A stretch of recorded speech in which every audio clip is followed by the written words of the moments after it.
And Steve LaRoche going to join us. And a little bit of a hectic start. Chase Roloffs throws himself way out to the outside from the back of the pack. And it looks like, well, Tony Postma calls it a clean start. Robert Green will take that one. And as we see a pretty wild start, Dave Avig spins between turns 1 and 2. It is going to get refired. We will stay under Green, which is good. Speaking of Green, Robert Green leads lap number 1. It's a traffic jam back there of the battle for the 3rd, 4th, 5th, 6th position. They're 2 by 2. Cars from last year. So it naturally has speed. They had a good 2 cars last gets year. him in the shorts, and Green goes around. Hopefully everybody can avoid Hunter Wiersma. Everybody gets by. Watch it right now. See what happened, guys. Comes in there, and looks like Tyler Westfeld just hits him in the shorts. Helped him turn a little bit.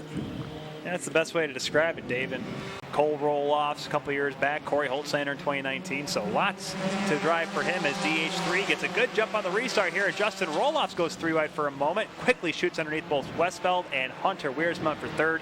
Dave, what is it about racing against Justin Roloffs that makes him such, not just a great driver, but a good competitor? Yeah, no, he's a clean racer, and that goes a long ways. You know what you can anticipate the moves, what they're going to do. You know how they're going to race.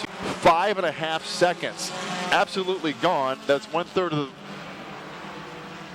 1/3 of the field. He is coming around out of turn number 4. Dennis Holtslander the 3rd for the 2nd time this season. A winner in the 4 cylinders. As coming around the battle for 2nd, we'll go to Chase Roloffs, and it looks like out of nowhere, Hunter Wiersma will take 3rd. Going to be starting and having to work their way through a lot of traffic. Green flag is out. Good jump here for Pletz. They will keep the green in the air after he got a good jump around the outside, able to close, and then Tremble gets sent around, and there's contact all over. Both of the Yonkers, Xander and JJ right there in the 3rd row, 5th and 6th. Once again, Pletz gets the jump on the outside. He'll clear the 2nd row, and around the outside, it is the Plaid car looking to move into the 2nd spot. He's able with a power move to clear. So move Tremble up into 2nd. Moody got a little free off the exit of 4 as Tremble starts the attack on Pletz.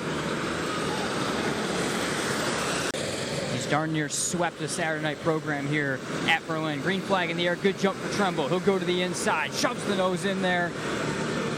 And elbows out. For the time being, Pletz keeps the lead. That's the nose that Cash Tremble's not ever afraid to use.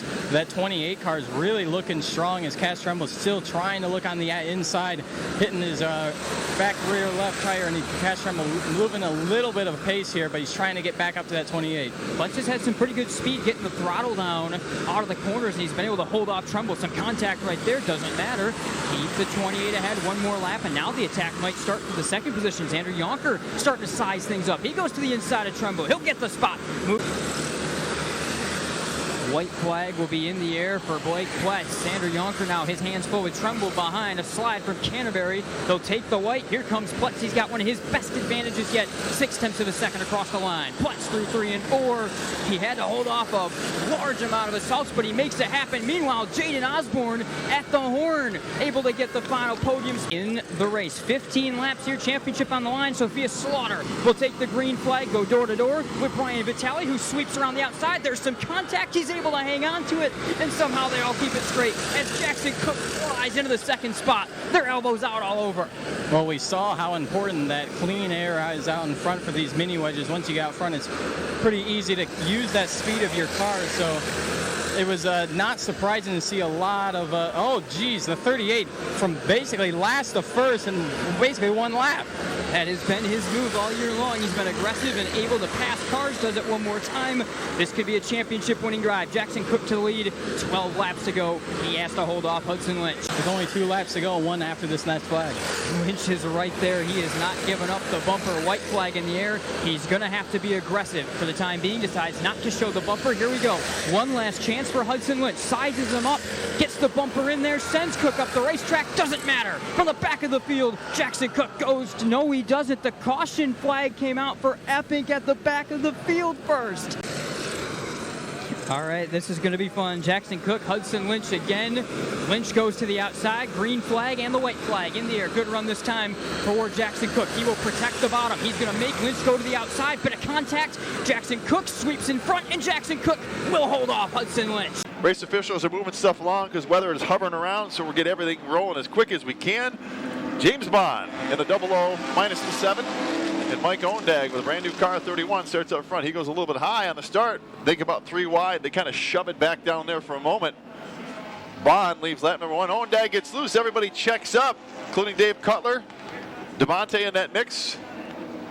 Looks like we're going to keep it clean and green so far on lap number 1 as we get this one spread out. Season for the 2-time defending VROA. It's should be now 3-time defending VROA champion Dave Sensible. Oh, wow. Jim Bond goes way up the hill. Not a lot of room in there. Bond in the second groove. Davis has to go high to get around. He does.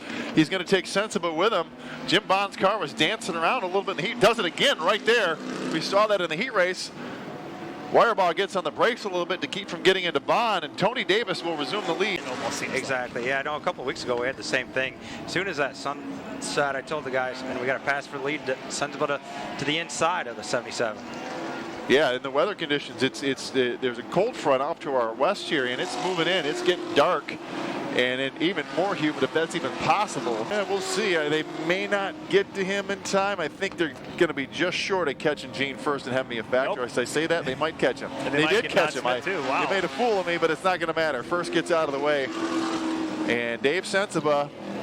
Well, there's Don Smith. He slows him up. Davis is getting close. But it is a perfect everything season. Possible to slow him down, and it didn't happen. The MCR Dwarf cars are green. Again, they did shorten this one up just a little bit, trying to get the program in here for the fans on Fan Appreciation Night with some weather threatening, so they're not taking any chances. So this, not a whole lot of setup time here. This is go time, right? He only got 15.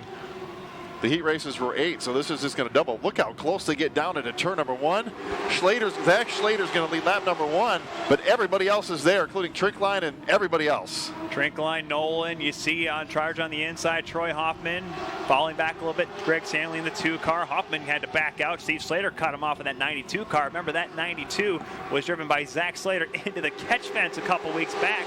They got it back together for this race. They did race at Flat Rock last week as well, so lots going on here for the Dwarf cars. One of the exciting traveling series we have here at Berlin. They're 2 wide, but they're looking at 3 wide. Nichols and Hoffman near the back of the pack. Yeah, look at Derek close. Nolan had a problem in the heat race. Now he's down to the inside trying to make a pass on the black 13. This will be a battle for the lead. When we say that, Trinkline goes up to the outside, thinks about 3 wide for the lead. Thinks about it, and does it. We go 3 wide the next stretch. Nolan. And Nolan gets loose. After his best finish of the year at Flat Rock last week on the outside, it is Zach Schlater and Kyle Trinkline taking them to green. A great jump there for the 1 car of Trinkline. He takes off. Now Parker Tatro goes 3 wide. He shoots around a couple of rows, and he moves into second place. And that's Greg Rudzik. They're looking 4 wide for a second. He backs off. Wow. They still try to slice their way through it. A lot to keep track of here. Trinkline goes to the lead after all of that. Still 2 and 3 wide right behind him. This is 3rd, 4th, 5th position. That's Schlater Jr., Parker Tatro, Zach Nichols, Troy Hoffman. Tatro takes the lead. After all that, he sliced his way through as well. So Parker Tatro grabs the lead. 23 holds the bottom really well there again. Just kind of protecting at this moment with just half a lap to go. Looking pretty good for Tatro if he can negotiate the final corner here. 3 and 4. Held him off, and a heck of a battle up front. Caution flag comes out. That one probably tops the list. Tony had that checkered flag in his hand, and he tucked it back away. And as a driver, that is heartbreaking when that caution light comes on as you're exiting turn. And you have in the start box, they hit it. Parker Tatro wiggles a little bit. Does Nichols even entertain the outside? He's looking there. Parker Tatro has never won an MCR Dwarf car race. He is holding on for half a lap. Can he do it? Nichols on his back bumper. He's right there, but he backs off. And for the first time, Parker Tatro, a checkered flag in the Dwarf car. We're underway. Braden Cook and Alan Davis take the green. It's a good early start as Alan Davis goes way up the track. Couldn't quite keep up with his nephew, Braden Cook. Remember, he has got 1 podium finish on the year. It'll be tough for him to do it again with so many great drivers and such a long race as well. However, it'll be Braden Cook leading lap number 1. Oh, it's really tight here for the lead with Ensing and Tomei creeping up. Here's Tomei looking to the inside. You see on the left side of your screen trying to get the edge on Braden Cook. Cook gives the veteran and the 3-time series champion plenty of room, but Tomei not able to quite get it rolling yet to the lead. Cook still hanging on, but not for long. Here comes the Blueberry 26. Tomei's going to be tough too. Once he gets in front, he grabs the lead at lap number 5. Tomei gets a great jump on the 44 Fry. But Fry's not going away, though. Maybe he's able to prove us wrong. Gets a run of speed out there. Josh Fry might be able to take the lead, and he does. If he does, very impressive. Tomey's not getting up the inside, and Josh Fry makes it work on the outside at lap 21. Heavy for the lead. Tim DeVos third, Brian Tomey, Kevin Ford, Scott. Oh, they do make contact. There's the contact. He lets them gather it back up. Boy. They keep it straight, and they keep it green. No, caution flag. Oh, they do throw the caution, and Holzlander's car goes back on the track. Wow. Fry and Holzlander have heavy damage. Wow. And I think Fry drove it back into him, and now this is, well, this is interesting. Turn 3 and 4 here this week. Goodness.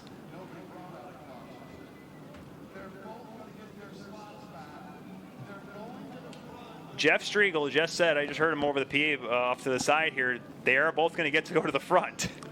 If both cars... Well, because technically... What they both hit each other. There's nothing technical about that. No, the technical part is the caution flag came out. Right. So typically, the reason the caution goes to the back. But in this case, they kept going. Right? Right. So yeah. I can chime in. So I was on race control. I think what they were saying is because no one spun out, they threw the yellow prematurely. So it looks like they've made the decision to keep both of them at the front. We'll see what happens here. We're under green. What a battle. Great start for Josh Fry. Tim DeVos trying to keep it there. Brian Tomey poking in on the inside. So now we're back to where we were a couple laps ago. Fry leading Holtzlander, but the number 2 car fading a little. And he probably will, but the battered Josh Fry car, what a battle with he and Ryan Holtzlander. Doesn't get much better than that. Sportsman Spectacular does not disappoint. Josh Fry wins. 20 laps, here we go. Stephen LaRoche in the gold and black number 5 will lead the crew to green. Second 4-cylinder feature is underway. Terrible start there. Stephen LaRoche loses power, or at least misfires. That allows Tyler Westphal to shoot car up gets front. squirrely in there. I think that's Hunter Wiersma, who able to gather it back up. So, boy, take a deep breath. That was not the ideal start there for LaRoche, and now Dennis Holtzlander somehow gets all the way around everybody, and the guy who won the first race is off to a great start. Cars working their way through now. Is that Heidema? That's wow. Oh, look out. And he's off the back stretch. Wheels locked up on the grass. He goes behind and gets it wound up in the trees. Oh, and they come back to green. Matt McKenzie, this could be a very interesting restart. Will DH3 take off? I would think so. That's Dennis Holtzlander to 17. Justin Rulas up the outside. Your points lead to the 22. See if the inning is any different. Good side-by-side battle for the lead. He's got to make it stick all the way around. That's the hard part. He got a good jump. Roloffs is right there, but DH3 is able to pull ahead just a little bit. Dave Simpson has done it. And coming around, turn number 4, the final race of the night, Dennis Holtzlander III will do it. He'll sweep the 4 cylinders.